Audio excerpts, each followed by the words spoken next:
Hola a todos, bienvenidos a un episodio más de Fibras de Fútbol. El día de hoy estamos grabando con la camiseta de los Porcinos, del Porcinos Fútbol Club, equipo recientemente campeón del mundo en este formato de la Kings League.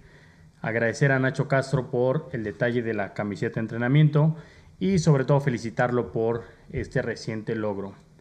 El día de hoy vamos a tocar un tema bastante interesante, sobre todo para las personas que van iniciando en este medio de la preparación física, y es con estas nuevas metodologías el entrenador quiere activar, quiere calentar con rondos, con juegos de posición, con ruedas de pase. ¿Y dónde quedo yo como preparador físico? ¿Cuál es mi rol ahora? Estábamos acostumbrados a que el preparador físico tuviera 20, 30, 40 minutos de manera aislada para poder trabajar esta parte condicional, y hoy con estas metodologías se ha demostrado que los rondos, los juegos de posición, los partidos modificados pues ya traen por arrastre este estímulo condicional y esta adaptación fisiológica al modelo de juego. Entonces justamente vamos a tocar ese tema, el rol del preparador físico en el fútbol actual y su impacto en el rendimiento del equipo, así como su impacto también en los resultados. Espero que, como en anteriores episodios, estas dudas al finalizar queden un poquito más claras y sobre todo tengamos más y mejores herramientas para nuestro día a día como preparadores físicos. Espero les guste.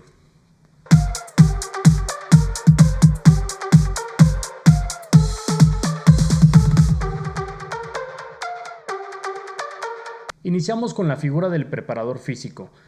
El preparador físico no solo es el responsable de la condición atlética del equipo, es un pilar fundamental que impacta directamente en el rendimiento individual y colectivo de los jugadores.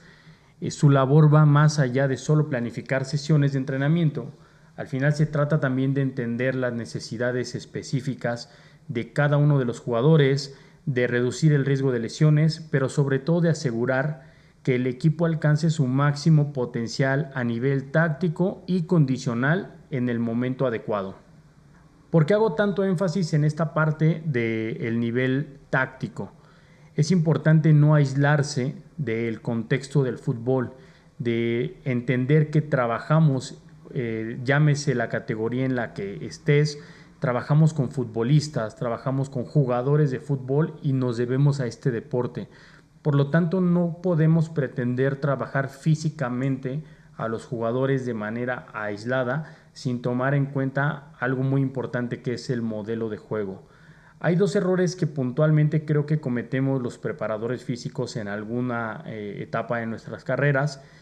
Uno de ellos es aislarnos de esta parte humana también, que solamente vemos números, que solamente vemos datos, velocidades, kilómetros, y nos aislamos un poquito de esta parte humana, de entender que más allá de ser futbolistas son seres humanos y que tienen una vida fuera de la cancha y que esa vida impacta directamente en el rendimiento. Muchas veces, por más sesiones que planifiquemos, por más metros que pongamos, hay una parte humana que también puede intervenir en este rendimiento óptimo del futbolista. Y otro error es que muchas veces queremos darle al jugador lo que nosotros creemos que necesita, pero no solo desde el punto de vista preparador físico y controlador de cargas, sino que también desde el punto de vista en lo cual yo tengo más experiencia. Si yo soy un experto en fuerza, quiero que mis jugadores hagan fuerza los 5 días de la semana y que carguen 100 kilos. Si yo soy un experto en maratones y corro maratones en mis tiempos libres, pues le doy un peso importante a la resistencia y quiero que mis jugadores corran arriba de 12 kilómetros en cada entrenamiento. Y todo esto lo hacemos muchas veces sin tomar en cuenta nuevamente este modelo táctico, que es el modelo de juego, esta parte tan importante y tan fundamental, que es lo que nos hace competir contra otros equipos. Siguiendo con la figura del preparador físico, el preparador físico cada vez tiene un perfil más amplio en cuanto a conocimiento de distintas áreas, sin llegar a ser experto en alguna de ellas y sin cruzar esta línea profesional con los otros miembros del cuerpo técnico o miembros del staff. El preparador físico tiene que tener un conocimiento amplio en fisiología, en biomecánica, en nutrición, por decir algunas, porque al final es el preparador físico este vínculo, por ejemplo, entre el área médica y el cuerpo técnico. Al tener este conocimiento sobre estas áreas, él puede obtener esta información por parte del área médica y transmitirla de mejor manera al resto del cuerpo técnico para una mejor toma de decisiones. Otra área en la que considero que el preparador físico también tiene que tener un amplio conocimiento es en la psicología deportiva, sin llegar a ser psicólogos, porque este es otro error que se comete, es decir, soy preparador físico y además soy psicólogo. Si no tenemos los estudios correspondientes como psicólogos, no podemos ser psicólogos. Sin embargo, sí podemos tener en cuenta las distintas variables psicológicas para poder implementarlas dentro de nuestras sesiones de entrenamiento o que sea parte de nuestra gestión diaria con el grupo. Esta parte de las variables psicológicas muchas veces se malentiende porque se cree que la psicología deportiva solo es motivación. Y esta parte de motivación siempre se la cargan al preparador físico. Siempre es, tú eres el PF, tú eres el primer contacto del jugador, tú motívalos, tú grítales. Entre más les grites, más motivados van a salir. Antes de salir a cada partido, diles unas palabras de motivación para ganar los partidos. Antes de cada entrenamiento, grítales y diles alguna metáfora relacionada con la intensidad y todas estas cosas que al final reducen esta ciencia tan importante que es la psicología a solo la motivación. Hay más variables psicológicas como son la atención, la concentración, la autoconfianza y hay un sinfín de herramientas psicológicas que puedes utilizar como la meditación, como técnicas de respiración que sí que te pueden servir a la hora de planificar una sesión y como lo comentaba al momento de gestionar tu día a día con los jugadores tanto de manera individual como con el grupo. Todas estas herramientas lo que buscan es evidentemente una mejora condicional. Esto, de la mano con optimizar procesos de recuperación, es lo que más nos va a acercar a esta mejora de rendimiento que es lo que buscamos. Sonido de mate y seguimos. Ahora, el impacto del preparador físico en el rendimiento. Lo principal es tener controlado o medianamente controlado el estímulo de la estructura condicional. ¿A qué voy con esto? Este estímulo de fuerza, resistencia, velocidad, dependiendo la metodología con la que lo trabajes. Si lo trabajas con periodización táctica, estaríamos hablando de tensión, duración y velocidad, que son expresiones de la contracción muscular propias del juego y que van incluidas en la forma del jugar. Si lo vemos desde el microciclo estructurado, pues sí estaríamos hablando de fuerza, tensión, resistencia, duración y velocidad o una fase también de optimización. Esto lo importante no solamente es estimular estas capacidades físicas, estimular estas manifestaciones de la contracción muscular, sino que hay que saber periodizarlas. Es decir, lo importante aquí es que tú sepas por qué la fuerza la puedes trabajar en el día más alejado a la competencia, por qué la vas a meter en un -4, por qué vas a trabajar tensión 4 días antes de tu competencia, por qué vas a trabajar duración o por qué vas a trabajar resistencia 3 días antes del partido, por qué vas a trabajar esos espacios o qué espacios te van a dar ese estímulo de la resistencia. Es decir, ahí está no digamos el secreto, pero sí la clave del impacto en el rendimiento a nivel condicional del preparador físico. Una vez que tú controles ya estas variables fisiológicas de tu modelo de juego, ya puedes empezar a trabajar el resto de las estructuras. Nuevamente hago énfasis en esta parte de variables fisiológicas del modelo de juego, porque esta parte de fuerza, esta parte de resistencia, de velocidad, no son nada si no se encaminan a un modelo de juego. Si yo trabajo la velocidad pura en 25, 30, 40 metros, pero después A lo mejor mi equipo es un equipo que normalmente está en un bloque medio y nunca transita, sino que al recuperar empieza una organización ofensiva y mantiene el 60-70% de la posesión. Difícilmente esta velocidad pura se va a transferir al juego. Pero si yo soy un equipo que presiona o que va mano a mano o que presiona en bloque, que tiene que cerrar espacios a gran velocidad, pues seguramente que esta expresión de la velocidad se va a ver manifestada ya en el modelo de juego. Ahora, hablaba de que una vez que tú controles esta parte, ya puedes pasar a estimular el resto de las estructuras. Ya puedes intervenir un poquito más en el resto de las estructuras, llámese condicional, socioafectiva, emotivo-volitiva, hablando del microciclo estructurado o hablando de la periodización táctica, ya puedes empezar a involucrarte más en los subprincipios, subprincipios del modelo de juego, que ya son algo ligeramente más cognitivo. Ya pasando a este momento táctico, es cuando el preparador físico llega a esta evolución. Voy a poner dos ejemplos de algunas tareas o de algunas situaciones específicas en las que puedes estimular alguna otra estructura y tener en cuenta la estructura condicional. Ejemplo, tenemos el trabajo de la estructura socioafectiva, que muchas veces se puede dar en una activación, en un trabajo lúdico.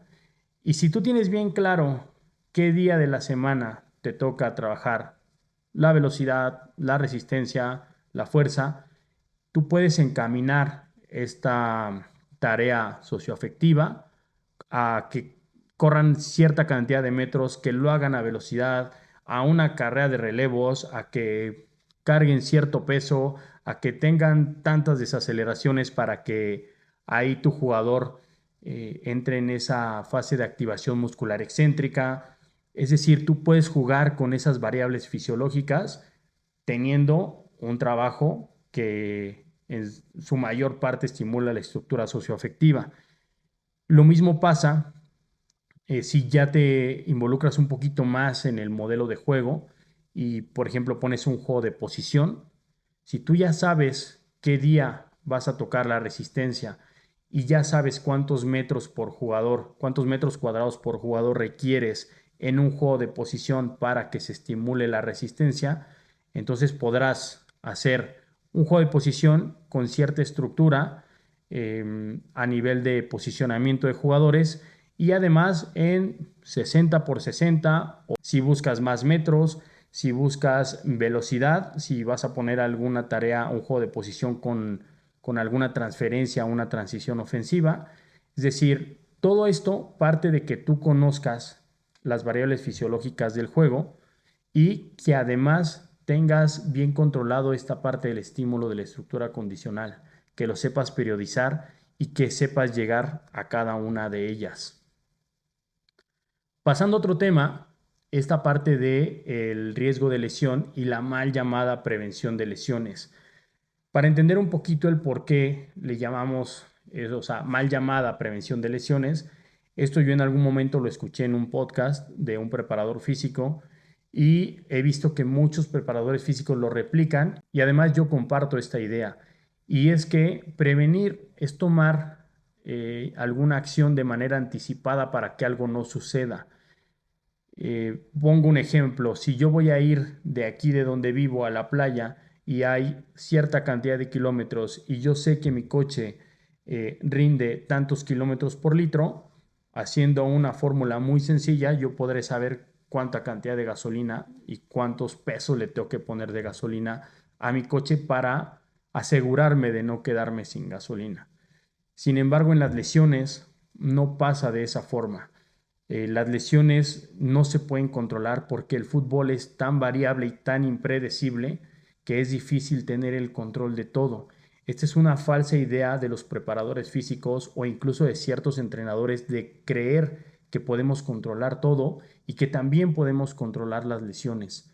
Entonces, la primera parte para poder entrar en este trabajo de una disminución de riesgo de lesión es perder el miedo a las lesiones. No podemos tener el miedo a las lesiones. Digo yo, a veces medio filosóficamente hablando, no puedes enamorarte con miedo a ser lastimado, pues exactamente lo mismo pasa en el fútbol. Tú no puedes entrenar a un grupo de futbolistas con el miedo a que se te lesionen. Evidentemente, tener una metodología y apegarte a los pasos de una metodología, respetar los principios del entrenamiento y los principios metodológicos, te ayudará a reducir ese riesgo. Hablamos ya de periodizar ciertas cargas, de entender cómo van estructuradas los estímulos a las distintas fibras musculares, a las distintas rutas metabólicas, que eso es algo que sí evidentemente te ayuda a reducir un riesgo, pero no te asegura nada. Yo diría que a veces ni siquiera el hecho de que un jugador no entrene le asegura no lesionarse. Que muchas veces decimos, bueno, la única forma de que no se lesione es que se quede acostado toda la tarde o todo el día, pero tanto ustedes como yo seguramente que conocemos a alguien que se ha lesionado dormido, que ha despertado con un dolor de espalda, con un dolor de cuello, con un dolor en el brazo y no sabe ni cómo le pasó. Entonces, si hay gente que se lesiona dormida, pues bueno, evidentemente entrenando todos los días, el riesgo incrementa de manera exponencial. Ahora, la otra cuestión a tomar en cuenta para el tema de la disminución del riesgo de lesión es tener en cuenta todo el tiempo que si existe una mejora, existe un riesgo. Yo les voy a compartir una anécdota que me pasó recientemente en el club donde trabajo, y es que cuando se hace el cambio de técnico, bueno, se buscan ciertas mejoras a nivel del modelo de juego, a nivel de la forma de jugar, y dentro del área de la preparación física se me pide que el jugador incremente el ritmo de juego, que incremente la intensidad. Dentro del club, uno de los principios institucionales es la presión. Este club no especula, este club no se mantiene en un bloque bajo ante ningún rival. Llámese como se llame el rival, vamos a buscar presionar, ya sea o sea, en un bloque alto, presionar en bloque o incluso igualar, ir mano a mano. Entonces se me pide que estos jugadores incrementen esa intensidad. Y justamente yo hablé con el director deportivo y le comenté, yo estoy totalmente de acuerdo en que es algo pues muy mejorable, pero tenemos que tomar en cuenta esto. Si tenemos un jugador, por poner un ejemplo, de los que juegan por fuera, que en un partido a más de 21 kilómetros por hora suma 600, 700 metros, y tú me pides que ese jugador llegue a 1200, 1300, lo podemos hacer. Pero eso de inicio eh, está implícito un riesgo. Es decir, vamos a llevar al jugador a que duplique sus números y lo vamos a llevar al límite. ¿Lo puede hacer? Sí, pero de inicio necesito el apoyo de ustedes para saber que existe el riesgo de que se lesione no uno, no dos, seis.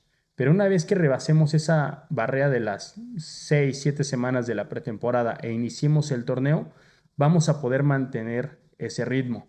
Ahora, también necesito compromiso por parte de los jugadores, porque al incrementar el tiempo de la sesión, al incrementar los espacios, al incrementar la intensidad de las tareas durante la semana, el jugador requiere dormir bien, descansar bien, comer bien y entrenar a tope todos los días.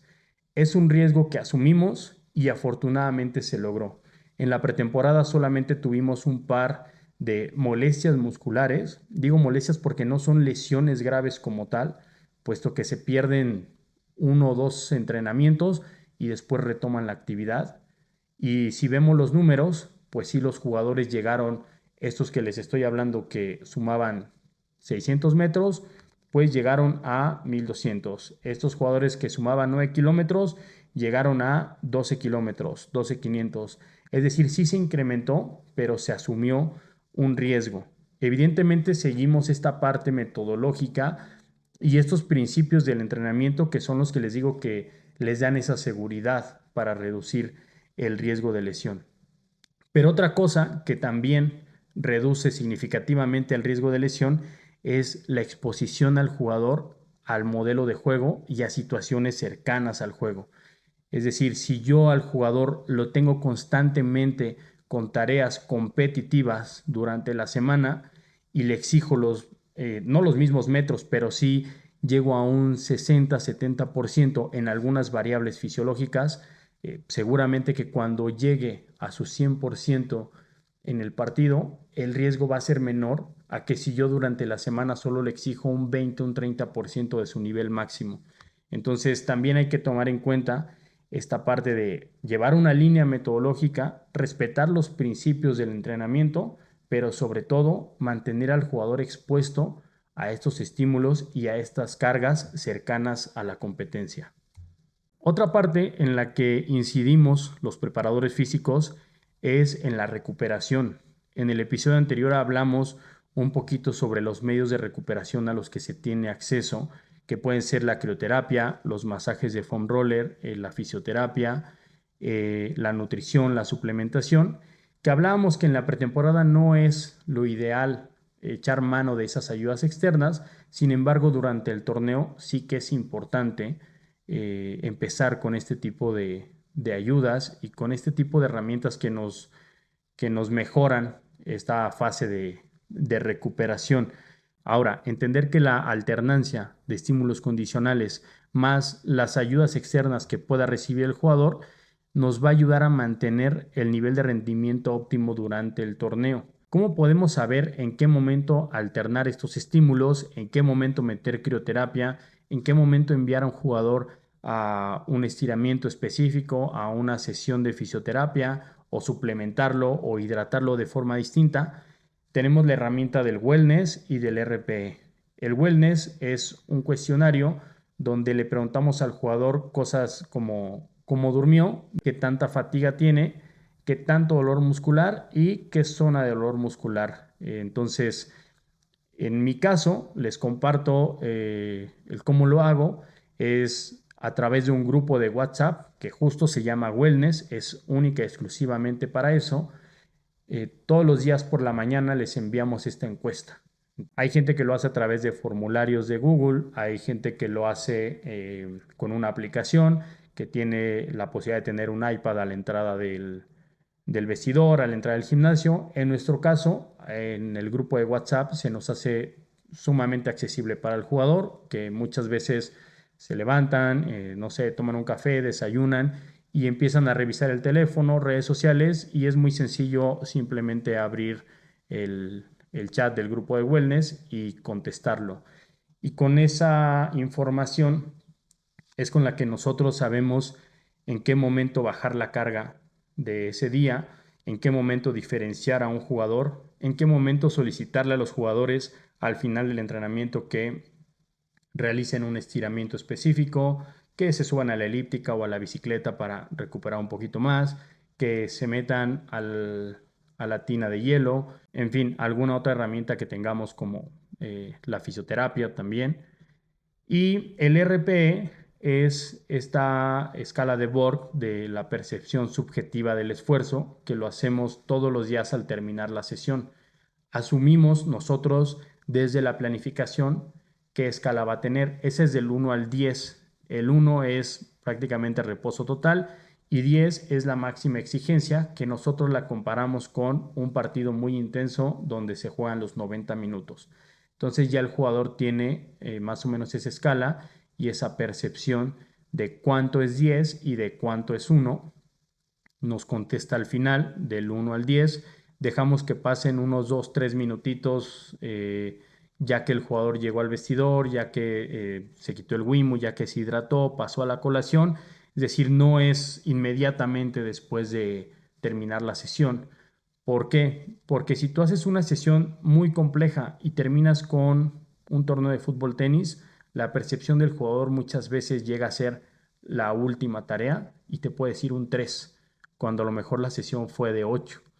O todo lo contrario, tú puedes hacer una sesión muy tranquila, con rondos, juegos de posición, con mucho tiempo de recuperación, pero terminas con un doble área o con un partido modificado o con alguna tarea de mayor exigencia y el jugador se queda con esa percepción y te puede decir un 8 o un 9 cuando quizá la sesión realmente fue de un 3 o un 4.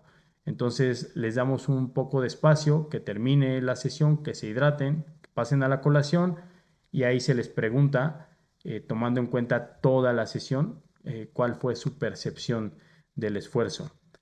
Estas herramientas, esta información es justo lo que se ocupa para la planificación del día siguiente, para saber qué tanto podemos extender y estirar un poquito esta parte de la carga, exigirles un poquito más a los jugadores y en qué momento parar y en qué momento disminuir la carga para que el jugador no llegue a una fatiga crónica. Por último, la influencia del preparador físico se refleja directamente en los resultados del equipo en el torneo.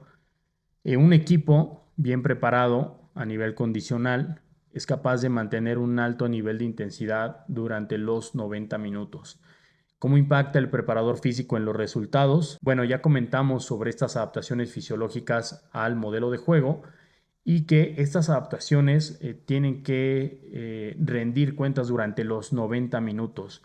Muchas veces pasa que el jugador talentoso, poniendo ejemplo, Juan Román Riquelme lo ha dicho, corre cualquiera, pero el fútbol se juega con una pelota y por supuesto que tiene razón, por supuesto que el fútbol requiere de una capacidad cognitiva elevada, de toma de decisiones y además de una calidad técnica igual, muy elevada, pero si esa calidad que tú tienes como futbolista talentoso no eres capaz de sostenerla 90 minutos y solo te da para mantener ese nivel elevado durante 20, 30 minutos a un nivel exigente, a un alto rendimiento, seguramente de poco servirá.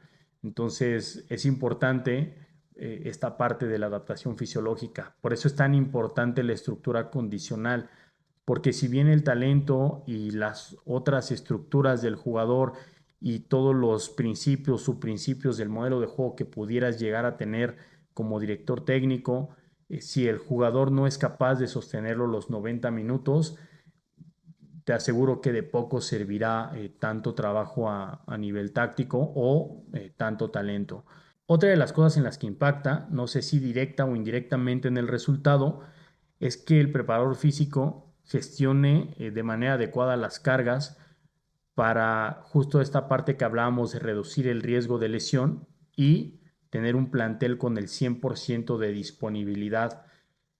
No es lo mismo, seguramente como director técnico, tener una plantilla de 25 y tener al 100% disponible y que existe una competencia interna para mejorar el nivel individual de cada uno de tus jugadores, que tener al 5% de tu plantel lesionado y tener que echar mano a lo mejor del equipo juvenil o incluso tener que darle minutos a jugadores que aún están en un proceso de adaptación o en un proceso de crecimiento. Entonces no se compite seguramente de la misma forma teniendo al 100% del plantel disponible.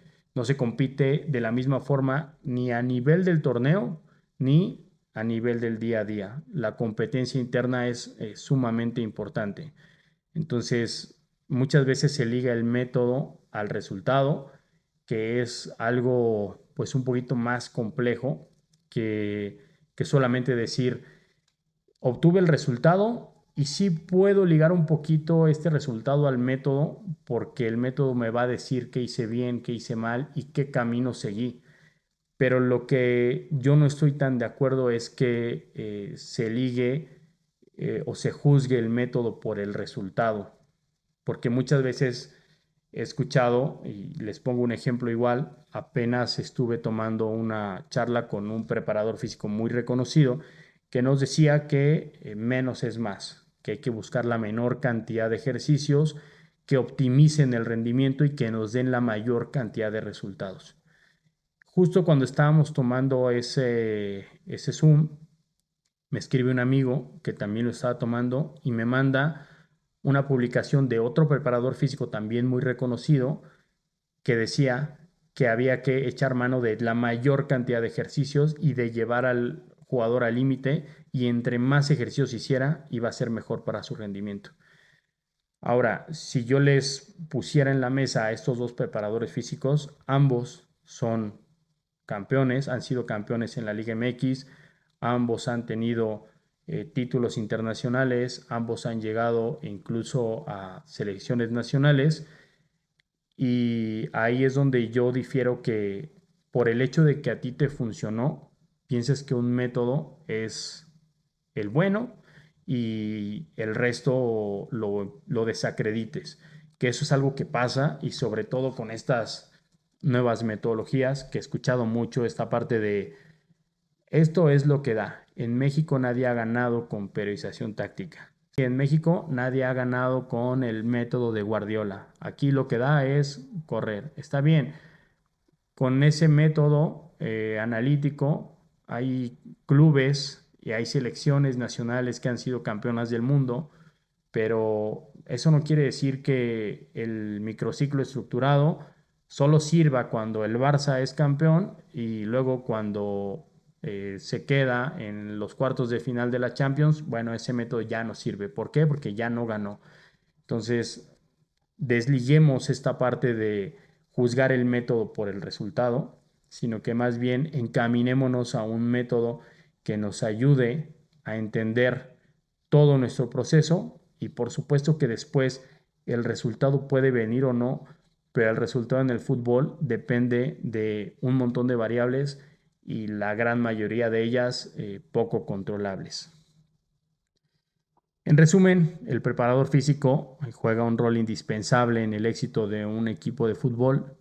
Su trabajo impacta directamente en el rendimiento individual de los jugadores y por ende en los resultados en el torneo.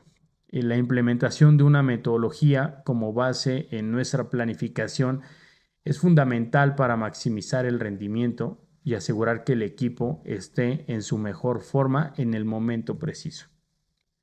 Espero que hayan encontrado útil esta información y que les inspire a seguir indagando sobre herramientas que ayuden en el día a día como preparadores físicos. Gracias por acompañarme en este episodio de Fibras de Fútbol. No olviden suscribirse y dejar sus comentarios, seguirnos en las redes sociales para obtener más información de próximos episodios. Hasta la próxima.